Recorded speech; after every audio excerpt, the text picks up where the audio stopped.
So, I'll jump right in. Should you transition when older? Yes. I was looking at myself then, yes. Of course. If it's safe for you to do so, then do it. Age doesn't mean anything in the grand scheme of things. I started my transition when I was 30, so in 2013. This video released in 2026, you can work out my age. And this video is essentially just going to be me chatting about the 3 years since then, the ups, the downs, and how jarring it can be to completely uproot your life and then embark on a new path. So around 2018, I put myself through therapy because I was going through a lot at the time. During that, they suggested that I might have gender incongruence. And I came out of that and went, no, that's stupid. Of course I don't. That's completely silly.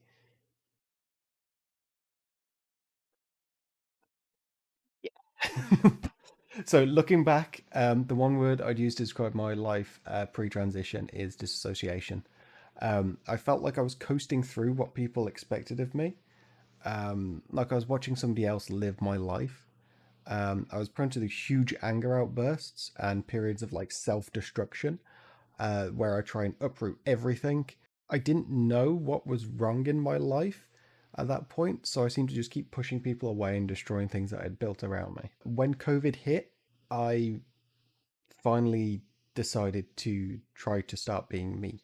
I'd just gone through a breakup that really broke down because I was emotionally present in that relationship. And the first thing that I went to question wasn't my gender, it was actually my sexuality. And that's because remember that gender and sexuality aren't the same thing, they're two completely separate things. I'd always assumed I was cis and straight because why wouldn't I be? My family have always been very inclusive people, but growing up, I was the sensitive one. I got joked about for being effeminate by my siblings and my dad, and that changed how I held and presented myself in general.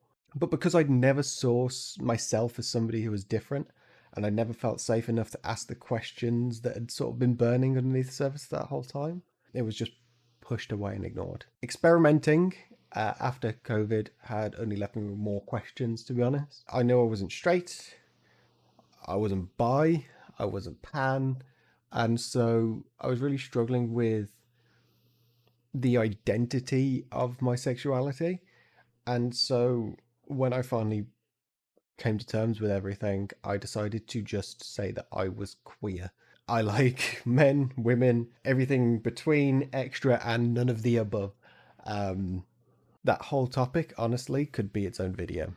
Opening that door made it possible for me to start questioning my gender and who I actually was. So not long after that, I had met my girlfriend. This is just a deep dive, isn't it? This is just pure unadulterated Rory right now. I had met my girlfriend who had then later become my wife because I'd felt safe in that relationship to just be myself. I stopped poking at the gender question. I didn't explore it any further because there didn't feel like a need to at that time. And I think, to be honest, that was a bit of self-regression. It was still boiling away under the surface and causing me havoc in the background by the time I just threw myself into my studies. Because, see, I was also at that time at university. I'd started in 2019, and being surrounded by people who were just unapologetically living as themselves made me realize how much it felt like I was wearing somebody else's skin. I was me, just not all of me. When I had sort of clicked what the issue was around gender, I kept thinking that if I tear that facade down, what will my fiance think? What will my friends think?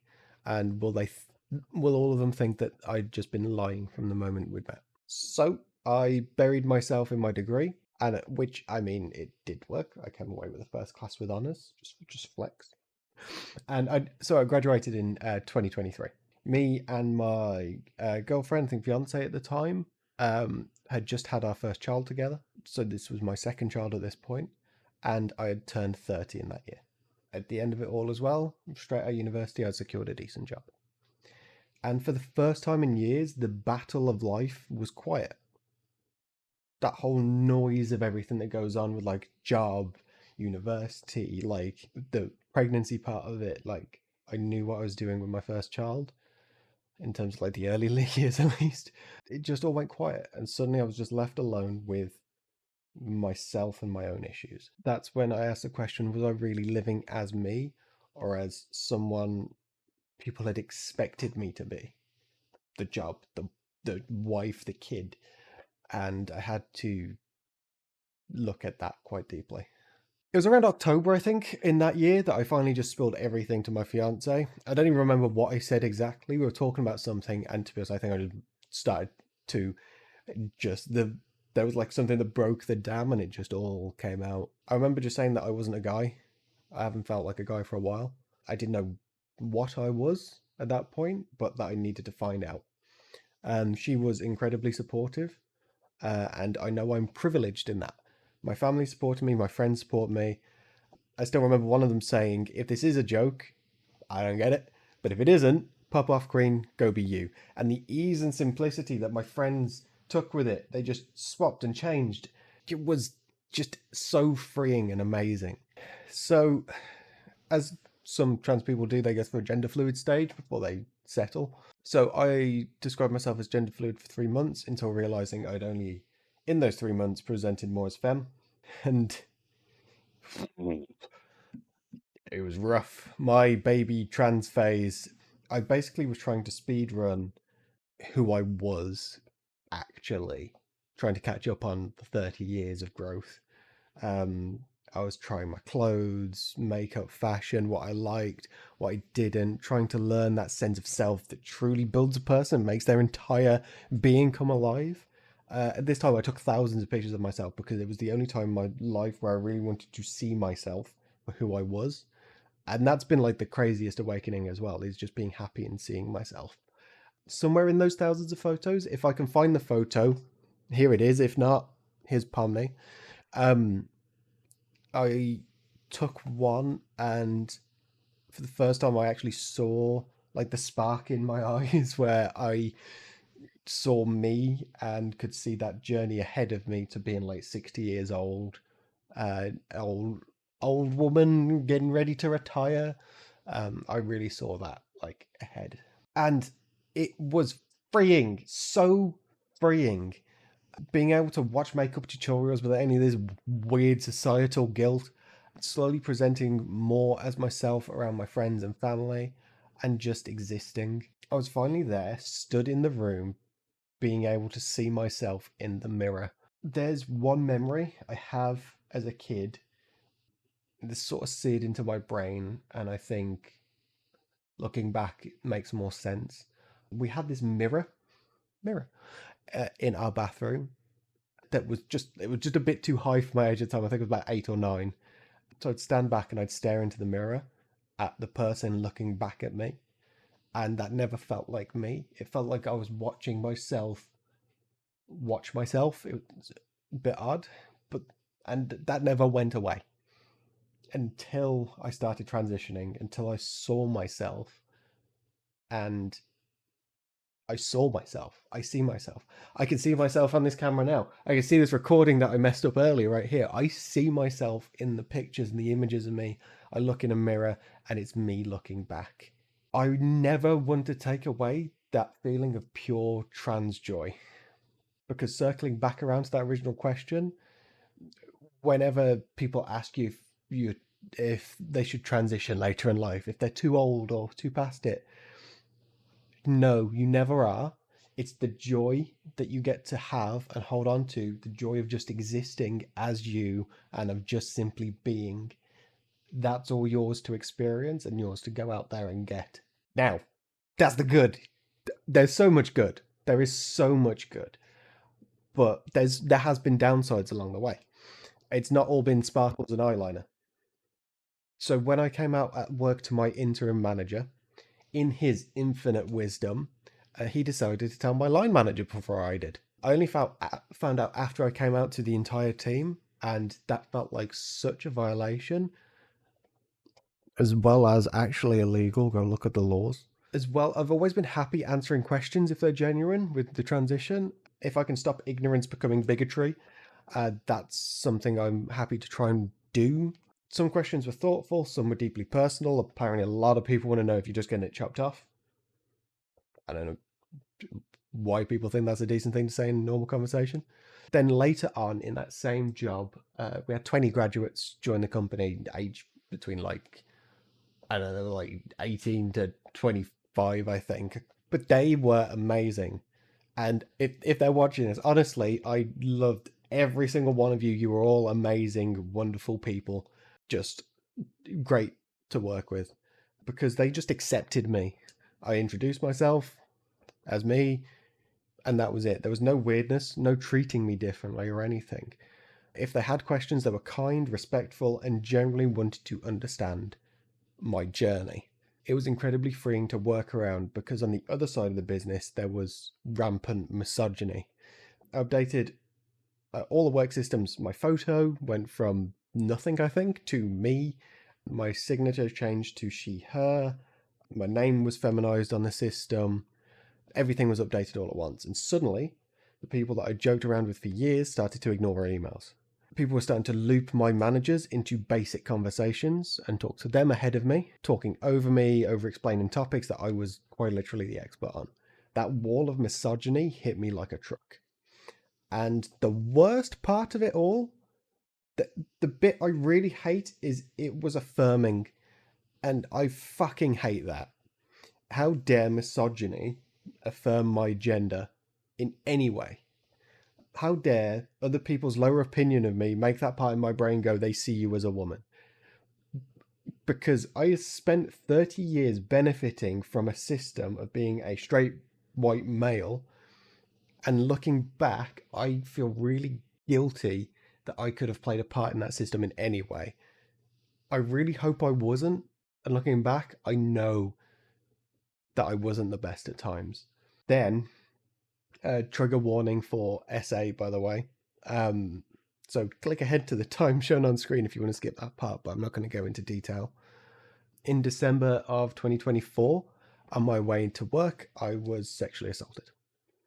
That same entitlement somebody felt over my body pushed me even further inwards. And that same they see you as a woman misogyny hit, and I hated that.